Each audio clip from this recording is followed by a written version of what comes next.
Welcome in this video. I'm Eugene Rimenyurifite, the student of the Bengono Toure Genevieve University Institute. I'm a fourth year student in civil engineering. So we are going to discuss about the description of the tools, equipment, and procedures in various shops like carpentry, pattern making, mold and core making, foundry shops, and casting.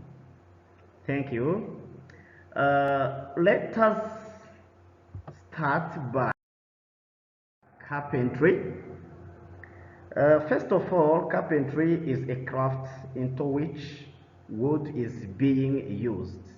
So to shape the wood, we need some tools and equipment. The tools and equipment, especially tools for carpentry, they are subdivided into 5 categories. So these categories are layout tools, holding tools, boring tools, cutting tools, and impeding tools. Starting by layout tools, these layout tools composed by marking tools and measuring tools. For measuring tools, we have tape measure. A tape measure here as an example on our picture, we have tape measure. This one, tape measure. It is used to take the measurement. We have also folding rule. The folding rule also it is used to take the measurement. We have vernier caliper, this one. So this vernier caliper, it is used to take external dimension here. Here it is used to take internal dimensions, and here also it is used. This here on the tail it is used to take the measurement into the depths. We have also the tools which are used in marking, which are marking tools. Here we have like marking gauge, this one, this is called marking gauge. Here we are having a screw, this screw it is used in locking. Here we have a pin. This pin, it is used to mark or to scratch where we wanted to mark. For example, if you wanted to mark 2 centimeters, so we needed to set the 2 centimeters between this pin and the head, and then we rock. Then after we scratch by using this pin. So from there we'll be sure that we are having our 2 centimeters. There is also tri-square. This is called tri-square. This tri-square, it is used to mark the lines with 90 degrees. As here we are having 90 degrees, here also 90 degrees. But also we can mark what we call mitre cut. If we are marking the mitre cut, we are marking the 45 degrees, so we will use this line to mark. And then we are having the tools that we didn't show. We have marking knife, pencil, spirit level. Spirit level it is used to ensure verticality and horizontality. Have dividers, plumb bob. Also as spirit level, plumb bob will ensure the verticalities. We have building squares. Building square as tri-square. This building square also it is used to put the 90 degrees. And we have also sliding bevel. This sliding bevel also it is a tool which is used to mark any angle. Here on the tri-square we put 45 degrees and 90 degrees, but for sliding bevel it will be used to put any kind of angle. Can move on the holding tools. Holding tools, these are the tools which are used to hold the piece on which you are going to work. For example, if you are going to cut a piece, it is a must that we need to hold the piece that you are going to cut. If you are going to bore a piece, before boring operation start, we need to hold that piece before boring.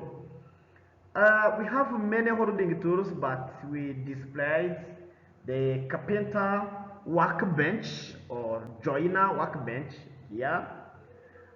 This joiner or carpenter workbench, it is equipped with some holding tools, like there's a vise, this is a vise, this is a vise.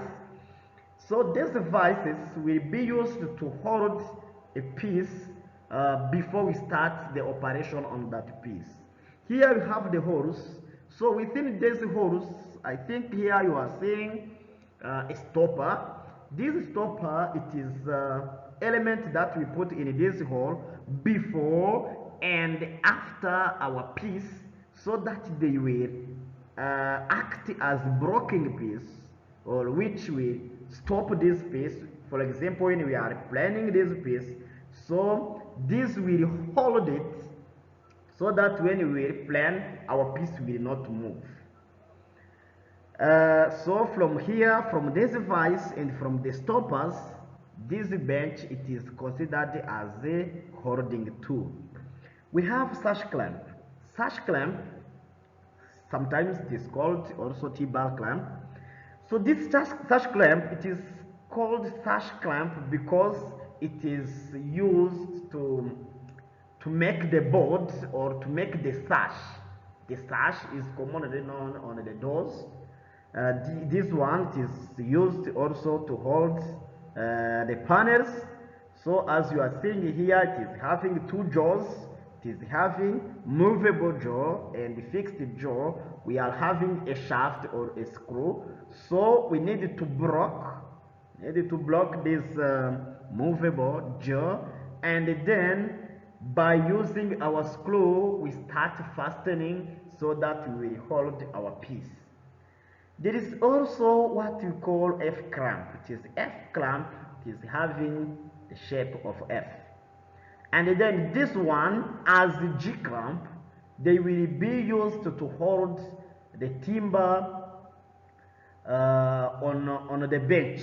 They will be holding the timber on the bench, so that our timber will be well fixed to be cut or to be bored. We are having boring tools.